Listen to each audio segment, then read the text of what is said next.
All right, we're going to get started here in just a moment. Elijah, in a second, would you care to lead us in a prayer? Okay. So I'll have him lead us in a prayer in just a moment. Before we do that, we'll start our class off with Psalm 95, the first 7 verses 1 through 7. It says, "Come, let us sing for joy to the Lord. Let us shout joyfully to the rock of our salvation. Let us come before his presence with thanksgiving. Let us shout joyfully to him with psalms. For the Lord is a great God and a great King above all gods, in whose hands are the depths of the earth. The peaks of the mountains are his also. The sea is his, for it was he who made it. And his hands formed the dry land. Come, let us worship and bow down. Let us kneel before the Lord our Maker. For he is our God, and we are the people of his pasture and the sheep of his hand." For the second time, what we're noticing is part of the inherent right of God to be worshipped. Why is idolatry so bad? Because we're worshiping things that don't have a right to be worshipped. When there is one who deserves that, who has a right for that, and is not receiving it. God's right for worship is tied intrinsically in his word to what he did in the beginning, in creation. And thus the class on evolution and creation is important. So, having said that, I'll let Elijah lead us in an opening prayer. Lord God, Father of heaven, we come together this morning to study your word, and we hope that we do it accordingly, and we thank you for Jesus' final cross for us, your sins. Amen.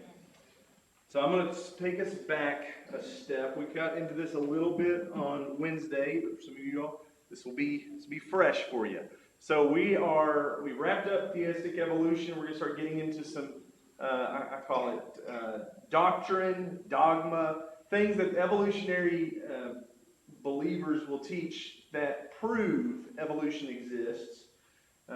In the sense that they're pressing it forward in the sense of macroevolution, big changes over big time. We're going to look at some of their evidences. We're going to look at some of their doctrines, and we're going to see that there's not. Sometimes they're refutable when they say they're not, and other times there's other alternative meanings or reasons for those things to be true. So we're going to start here with Charles Darwin and a quote that he said, "If it could be demonstrated that any complex organ existed which could not possibly have been formed by numerous successive slight modification, my theory would absolutely break down." So he was saying if you can prove somehow that things didn't build into what they are today over gradual changes, over long periods of time, you can prove that that didn't happen, then evolution breaks down. And what they're talking about is a topic of change occurs over large periods of time. Change occurs in little ways that accumulate. They build up and turn into really big changes. And thus, we have the idea of monkeys that eventually become man. We'll deal more with that at the end of class, but just how we can understand that, how we go from bacteria to living creatures that are walking around. Darwin is saying if there was a way to prove that those changes didn't occur by gradually accumulating in the host, then I've got a problem. And what they call this is, let me get us caught up. What they call this is reducible complexity. So if we see something today that has I think I used the example of a kneecap, the functioning kneecap, and is able to stand and its knees work this way like mine do. Going back in history, we should see things that had the knee, but it didn't function quite the same way. It had things that were missing, parts of the knee that hadn't been formed yet. And gradually, those things are coming together to create what we see today as a fully functioning knee. What arguments have been made against this say if that's the case, we should see example of that. But instead, we don't see example of that. What we see are things that if you take a part away from them, they break. So there should be an example of people who have a knee, but there's a component inside of it that is missing, that hasn't been formed yet. And yet they're able to walk around. They're able to move, maybe not as well as us. And thus those people would have gradually died out by natural selection. But nonetheless, they would still be able to function in some way. Instead, what we see is if you take parts of that out, it breaks down and you're not able to function. Ask anybody that's ever got a tiny little piece of cartilage inside their patella, their knee, they can't move. It hurts in such excruciating ways that they're completely immobilized. So what we're looking at today is the idea that instead of being reducibly complex, that you can pull things out of these, we're calling them biological systems, but you can pull things out of organisms and they still function and they still exist in some similar fashion. That would be reducibly complex. Instead of that, we see an irreducibly complex system in which when you start taking things out, it doesn't just get a little worse, it breaks down. It doesn't function. It doesn't work anymore.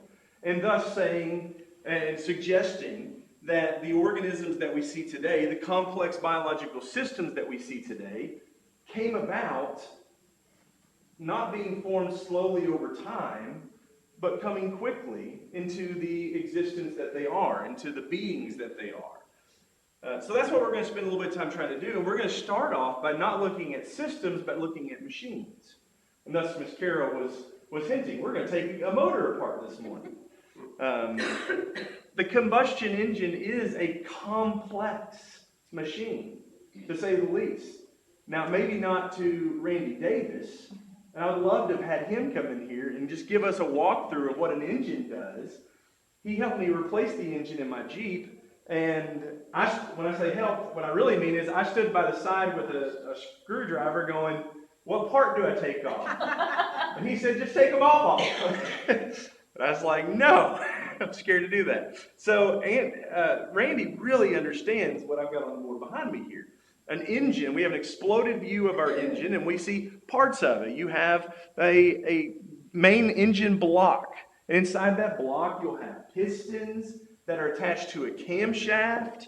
You'll have intake and exhaust manifolds that are responsible for bringing air into the engine and moving air out of the engine. We'll have an oil pan underneath that holds the fluid that is supposed to help lubricate the engine.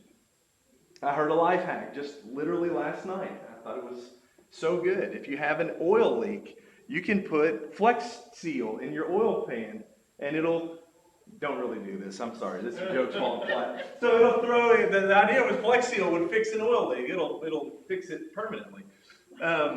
All of this is the idea of this complex system, all of these parts coming together. And over here we have an example of how it all works together.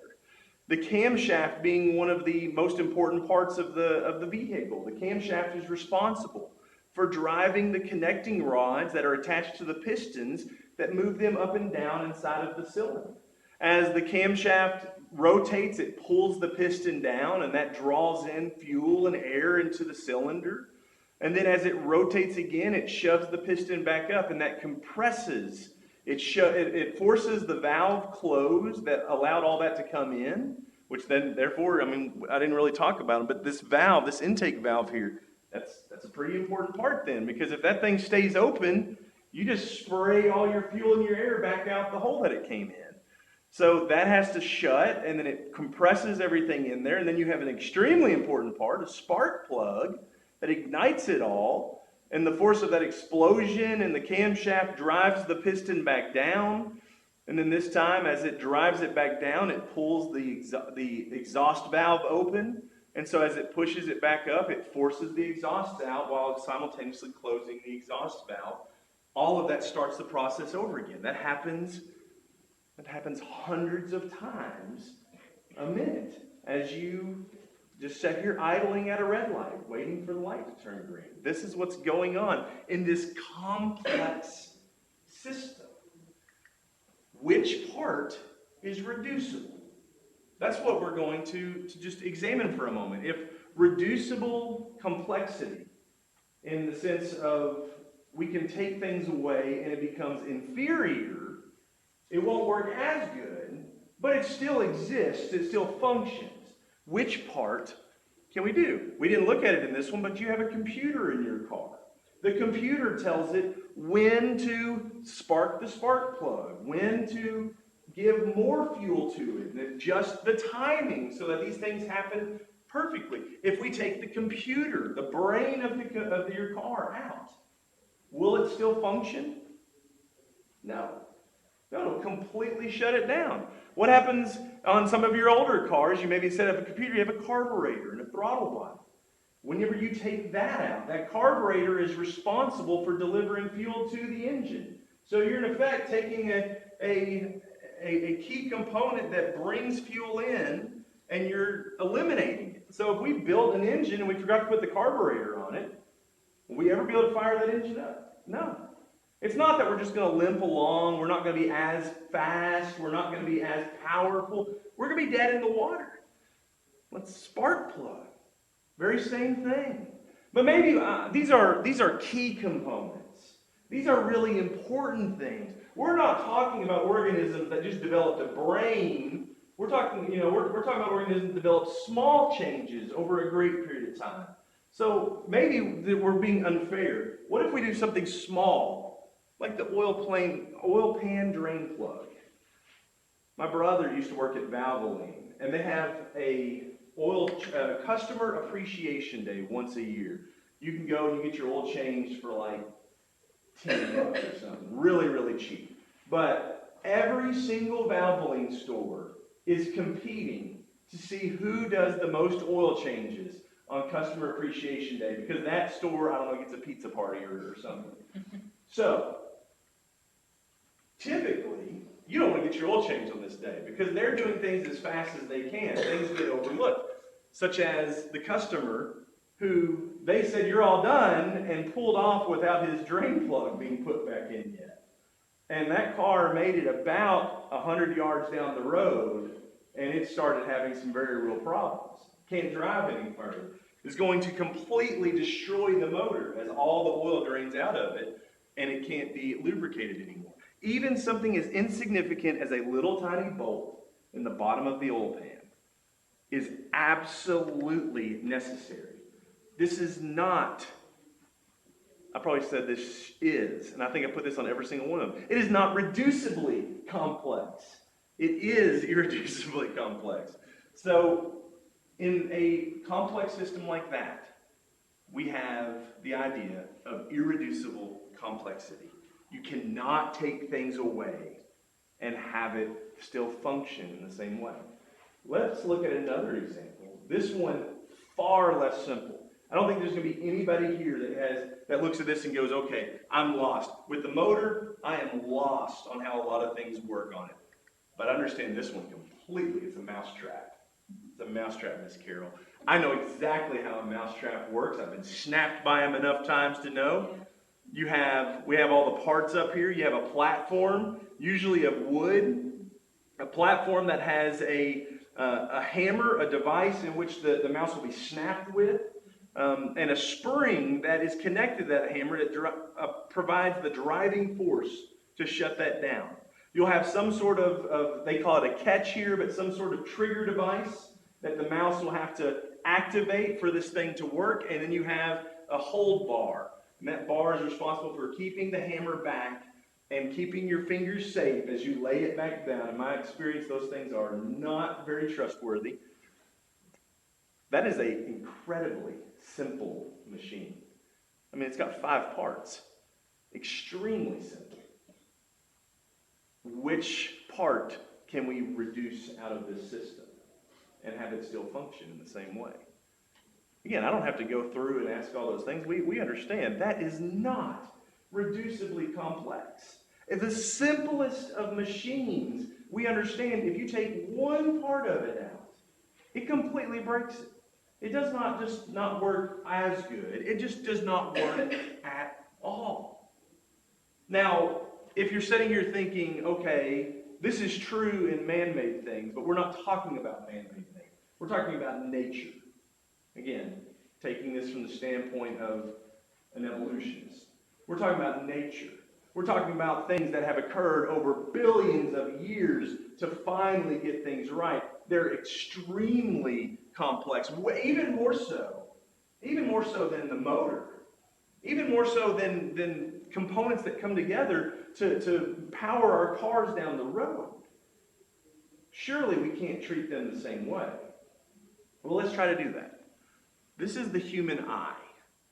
And the human eye is a fascinating, we'll just call it a biological system. We'll use the words that they use. It is a complex biological system. And Miss Carol, I've got a picture of how the human eye works. And what we see are all of these parts that are connected and dependent upon one another. We see that we have a pupil, and parts of this that we recognize very easily. The pupil, the iris, the cornea, the part that covers all of that. But then we'd also have things that we're not very familiar with. Things like our retina and our optic nerve and things that aren't as easily seen without special instruments. And just in case you've ever wondered how the eye works, I'm going to tell you. I'm going to tell you how the eye works. But first I'm going to put this up here. Jeremiah 27, verse 5. I have made the earth, the men and the beasts, which are on the face of the earth, by my great power and my outstretched arm. And I will give it to the one who is pleasing in my sight. God claims that he made everything by his great power. The evolutionists will argue that eyes evolved from creatures that had light receptors, but they were light receptors spread out over the whole body. They were translucent, or maybe even transparent. So light comes from every direction. We could take in light from every direction. But over time, they became opaque. So you think about this. Our eyes, if they were, as our kids sometimes think, able to see out the back of our head, we would have a hard time telling which direction light was coming from. But when you have something that blocks one side of it, all of a sudden we can tell if I see light, it must be coming from the opposite direction. For us, light has to come in from the front. Light that shines on the back of my head is only visible to me when it reflects off something in front of me. That becomes, in the evolutionary sense, extremely important for discerning which direction you're going. Suggest to think about if you're in the ocean and you need to know which way is up because there are predators deeper in the water, or there is something that's going on on the surface that you need to go down and get away from. Being able to tell direction of the light would be incredibly helpful. And thus they say this is how eyes evolved. Well, let me tell you how an eye works. And let's ask ourselves, is the eye reducibly complex? Vision in the human eye is only possible through a series of complex and irreducibly complex biochemical reactions. I'm going to get every one of these words wrong. Biochemistry is the study of chemical reactions in living organisms. Although many of the following terms may be foreign to you, let us look at the most basic of biochemical processes that are required to produce one glimmer of sight. First, light strikes the retina of the eye. Second, light photons are absorbed by the molecule 11-cis-retinol. This molecule then rearranges itself into transretinal. This molecular rearrangement occurs in picoseconds. Now, just in case you're wondering, what is a picosecond? I've never heard of that before. A picosecond is 10 twelfths or 10 to the power of 12 of a second. It's the time that it takes light to travel. We measure light in light years. The time that it takes light to travel the width of a human hair. That's how fast a picosecond is. So, in picoseconds, light that is entered and struck the retina causes molecules in the retina to transform. This forces rearrangement in the protein rhodopsin to metarhodopsin. Metarhodopsin 2. Excuse me. Rhodopsin can now interact with GDP-associated transducin. Transducin then binds GDP. Number 7, GDP transducin rhodopsin then binds to the protein phosphodiesterase. And then number 8, phosphodiesterase cleaves and lowers the concentration of cGMP. The sodium ion channel is then closed, and concentrating sodium cations create an imbalance across the cell membrane, initiating a signal to the optic nerve, to the brain, to create vision. All of that is happening as I was reading it to you and butchering every one of those words, probably billions of times, as we try to wrap our mind around picoseconds. This is happening faster than I can snap my fingers. Now, imagine you never knew so much occurred every time you opened your eyes. But if we go far enough back in history, there's some creature that has an eye, and all of those parts within it working together, half of which aren't even on this description of the eye, doesn't have one of those. Doesn't have one part. It's able to see, but not able to see very well. It's unfathomable. Unfathomable to believe that there's a single part of the eye that we can pull out and still have an eye that functions, just doesn't function well. And Miss Carroll, if you'll allow me to use the pun, it's blinding. The amount of evidence that points to the human eye not being reducibly complex, but irreducibly complex. There are no parts that we can pluck out of this and still have a functioning eye. They all work together. They work in unison. They are all required. And to think that for billions of years, there were creatures running around that had eyes that just did not work is ludicrous. And there's no evidence of that. There is evidence of things that have different eyes than us. There is evidence of things that have eyes similar but slightly different. But there is no evidence that any of those things ever existed with only a partially functioning eye, without recognizing that it had been injured or it was not what it was originally. Over and over again, the example that we see is the eye is complex and irreducibly so. Let's take a moment to look at another. Before I move on from that one, or science side of the class, do you have anything that you all want to add to the eye specifically? This was the information I was able to get, and I'm going to be honest, there's a whole lot more that I just I'm not even sure how to cram all that into a class. You've got fish that are born in caves like Mammoth Cave. Yes.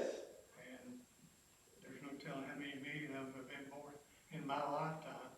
They're born with eyes just like they've always been. They never use them, and they don't disappear, even though they don't use them. It's a really good point. Really good point. Even though the eye is not reducibly complex, and thus the thought that if this is not a advantageous adaptation, then it's unnecessary. And yet, as animals that don't use their eyes to navigate still continue to be born with eyes, that asks the question, well, what's going on? Why is that happening? And the thing is, it's not a matter of, well, we haven't examined them long enough. Those fish have been there for a lot longer than we have been trying to figure out what's going on with the age of the earth and how we got here. Those fish have been there, and they've been there exactly the same. It's a very good point. Any others? That's basically the answer that they always have. When I was younger, they talked about millions of years. Now they're talking about billions of years. You know, you just keep pushing it back there further enough. What can you say? I mean, we don't have anything to observe that over those periods of time. Now, one interesting thing that has occurred, and we'll get into this if we have time at the end of this class, but definitely we'll be getting into this on Wednesday, is the process by which we have measured time has changed greatly, starting in the 50s, and ever since then, especially in the 70s and 80s, discovering some different ways in which to try to date things. And thus, whenever you ask somebody, well, how come at this point it was, millions and millions, hundreds of millions of years, and now it's all of a sudden billions of years? Their answer is, we got smarter.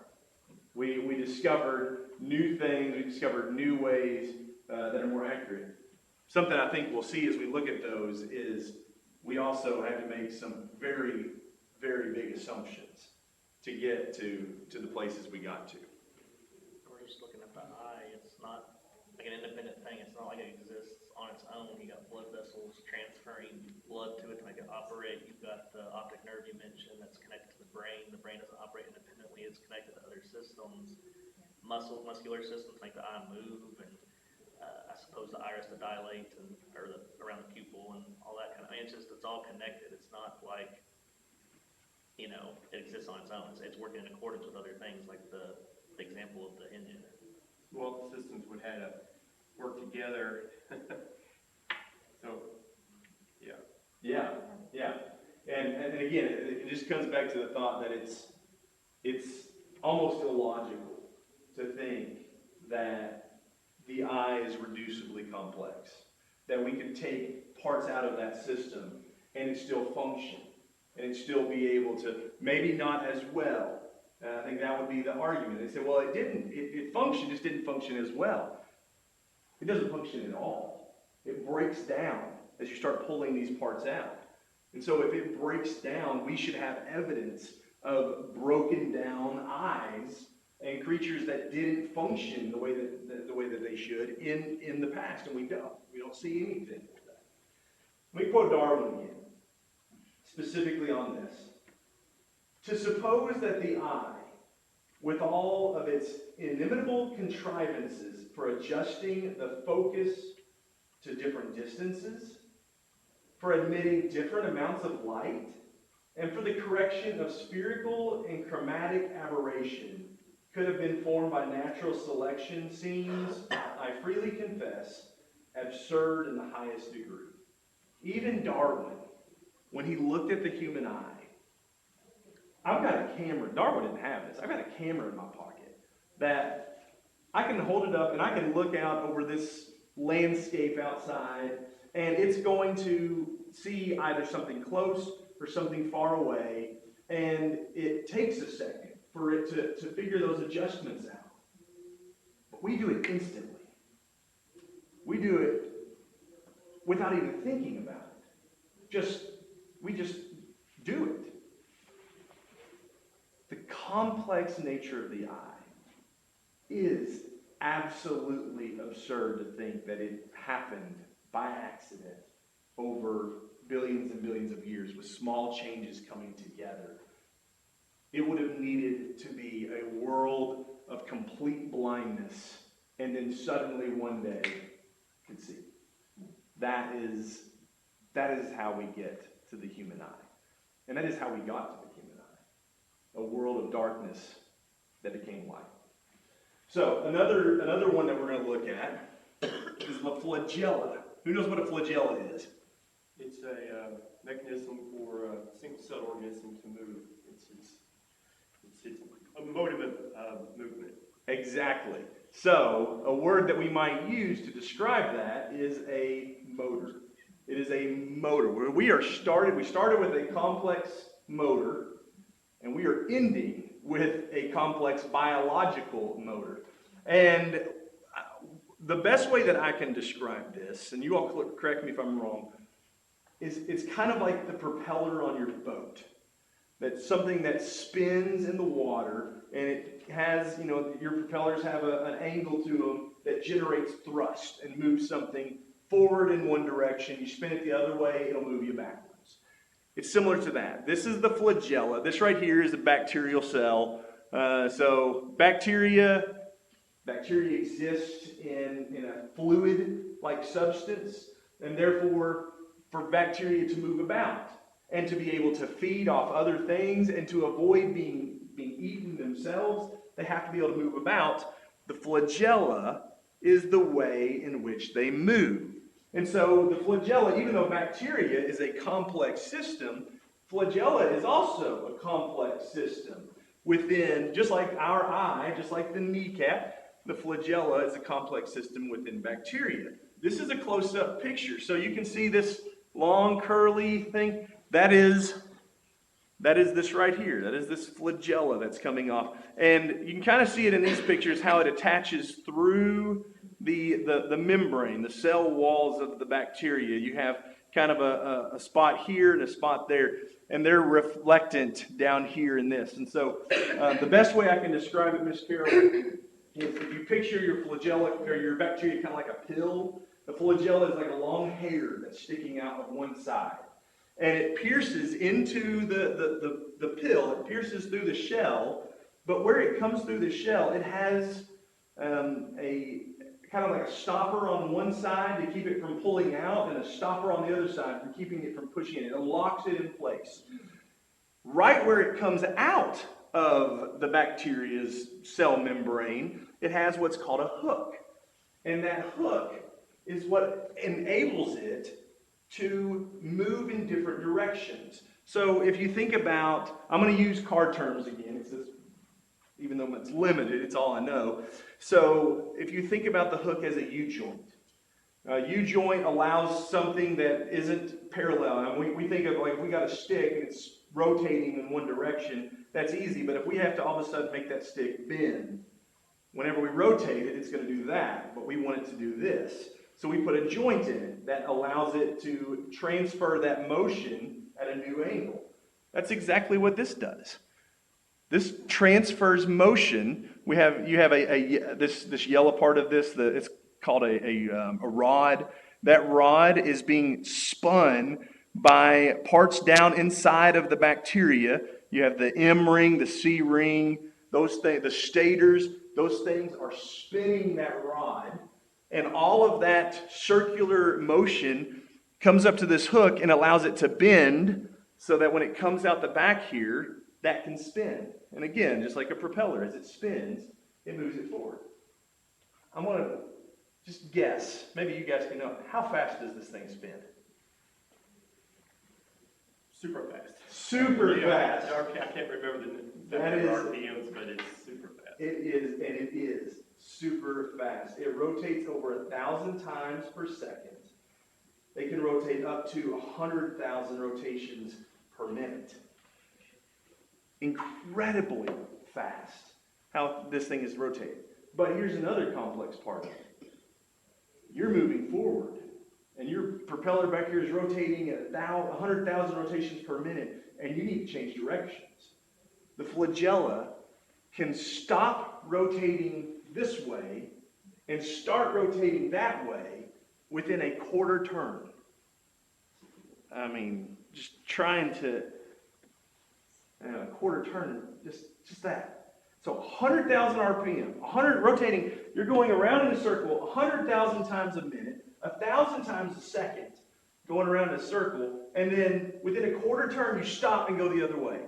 I challenge the boys to try that by spinning Try to spin as fast as you can, and within a quarter turn, stop and go the other way. They were all afraid their heads would come off, and they said, we're not doing that. So think about it in your car. Driving down the road and throwing it into reverse. There is not a mechanical system capable of producing the strength to hold up to the torque of reversing that direction in a quarter turn like that. This is an incredibly complex biological system. And there's not a single part of it that would not work if we did not, let me not put that up there yet, if we took any one of those parts out. Those kind of like stoppers that kind of, I said, hold it in place, they also work as a bushing or a barrier, allowing it to rotate, that rod to extend through the cell membrane. I mean, you think about it with your skin. If there was something sticking out of your skin and it was rotating, you would feel like it was drilling into you. It would tear things up. But it has a bushing that kind of makes a sleeve that protects the cell wall while the flagella and the rods spin inside of that.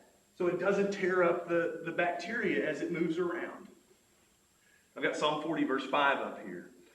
Many, O Lord my God, are the wonders which you have done, and your thoughts towards us, there is none to compare with you. If I would declare and speak of them, they would be too numerous to count. Again, as people reflect upon the complex and irreducibly complex, you cannot take parts of this out. Just think, okay, the flagella is something that occurred over billions of years of accumulated change. What does that mean? That literally means that for billions of years, bacteria didn't move. Or at least they didn't move very, very well. Bacteria would not have survived. It is ludicrous again. It is incomprehensible to think that for billions of years, bacteria were just kind of stuck until one day, one of them replicated with, hey, I've got a propeller now, and motored off into existence, and the rest of them all died off. We wouldn't have bacteria today. We wouldn't, according to evolution, exist today because we came from bacteria. So even in the building blocks of human life is the evidence that this could not have happened slowly over great spans of time. This is something that happened rather quickly. So, again, what is the doctrine? What is the teaching that we're dealing with? The teaching is changes occur gradually over great distances, and they accumulate and they build up until we get to organisms that we see today that function in the way that we see today. If that is the case, we should be able to take parts out of those organisms and them still function because they have for billions of years without those parts. And what we find is that is not true. Reducible complexity, being able to take parts out and have the organism still exist and still function, doesn't work. But irreducible complexity is what we see. As you start taking things out, you pull the flagella off the bacteria dies because it can't escape its predators. You take the components out of the eye, we're not able to see. Other things that we could look at, and there are many. And Robbie, you mentioned this one, so if you have thoughts on it, by all means, we have some time, so feel free to share it. The clotting of blood. The clotting of blood is irreducibly complex. The organisms that cause that to happen. Did you have any thoughts on that? Not to put you on the spot. If you're going gradually and you didn't have this blood clotting ability, and something happened that you started to bleed, and you didn't have this blood clotting ability, you would have bled out, and you would never survive. So we would have had to, for survival, been a society that had invented a bubble that we all stayed in, that protected us from anything sharp. That's a really good point. It's a really good point. That if the system that is needed in the human body, to one, recognize that blood is leaving the body, and then I need to send things to that specific area, things that are in the body, that need to go there and start functioning and creating a reaction that causes blood, which is normally not. And here's the other thing. What if our blood just clotted like that all the time? It's like putting Flex Seal in your oil pan. We're gonna shut things down really, really quickly. So to be able to know when to do that and have the ability to do that, you take that away, you have organisms that don't exist, that can't survive. It's not a trait that happens over time. That was a good one. I hadn't thought near enough about that. Another one that we might look at would be, as I mentioned, the human knee. Your human knee, your knee requires 15 complex parts. There are 15 different parts, and every one of them incredibly complex, that are working together. You have tendons, you have muscles, you have cartilage, you have nerves, you have all sorts of things that are working together just so you can raise your feet off the ground. Take one of those away, the knee doesn't work. Another one that I thought was interesting, and I wish I'd spent more time reading about it, but just the small amount of time that I did was incredible, are the eyes of lobsters. So, our eye is refractive. Light comes in, and you think about when light hits water. When you put something in water, you notice that it bends. You put your hand down in water, and it looks like your fingers go at a different angle than above the water. They look different. So that is refraction. But and most eyes, almost all eyes, see through refraction. Lobsters' eyes see through reflection.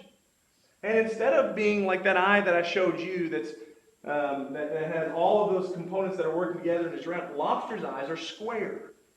They don't have round eyes. They have square eyes. And those square eyes are made up of square tubes that are running through them. And there's other animals that have eyes that are made up of tubes. That's not all that uncommon. And there are some that are different shapes. There's some hexagonal ones. But here's the thing that's interesting about a lobster's square eye is that the pattern of those squares, those tubes, if they are off by not millimeters, by the smallest measurements that we can make, if those are off, because they use reflection to see, their image is distorted and they're blind. They're not able to see. Lobsters wander aimlessly through the ocean and get eaten and can't find food for themselves and die off and go extinct with just one slight change to the layout of those square tubes in a lobster's eye. It's a complex biological system that cannot be monkeyed with, cannot be tinkered with in any way, or it breaks and doesn't work, and the organism that it belongs to is changed. All of this goes to show that the idea of gradual changes over great periods of time logically has some flaws that are not answered by evolution. They are just assumed that they will not be questioned, or that there is some way that it works, and we just don't have the evidence of that yet. Any other thoughts on irreducible complexity before we move on? I'm going to use Don's example of Yes. the cave fish. So basically, we're talking about information in a system. Yeah. All these different functions take information. And so with Don's example of the blind fish, basically, if that blind fish was able to make it back out, and would it be able to get that information back? Because once the information is lost, it doesn't go back. Information is never added to a system. It can be taken away from the system. It can't be added to the system. So if that fish made it out, would it be able to get sight again? That's interesting. I wonder what that would be. And I'm glad that bell rang. Well, let me tell you what we're going to talk about on Wednesday. We're going to talk about carbon dating. Specifically, we're talking about C14, which is a way in which we measure the amount of a certain isotope of carbon in organic, formerly organic things. So we're going to look at that. We're going to look at how we look at a tree and say, well, that tree must be 75,000 years old because there's this much carbon left in it. That's what we're going to look at. We're going to look at some shortcomings of that and some ways that we can understand how it may not be as reliable as science says that it is today. Thank you, guys.